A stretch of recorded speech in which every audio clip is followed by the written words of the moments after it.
This is Motorola Moto E22, and today we would like to demonstrate how you can download and install the Opera browser on it. So first of all, make sure that your device is connected to the network. We highly recommend that you use a Wi-Fi connection for this one. Next, launch the Google Play Store. Let me find it real quick. Here it is. I'll drag it to be as a separate app icon instead of being in a folder. Then at the search bar type in Opera, like so.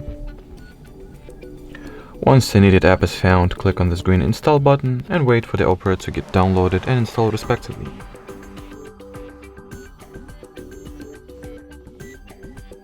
Once the Opera has been, successfully installed, launch the app, and while launching the Opera for the first time, it is required that we undergo a very simple setup procedure. So here, click on the blue continue button, then choose whether you would like to set Opera as your default browser app, or you can skip this step as well. Then customize the permissions that you're going to grant to Opera, or simply allow everything that it asks for, and start using the browser.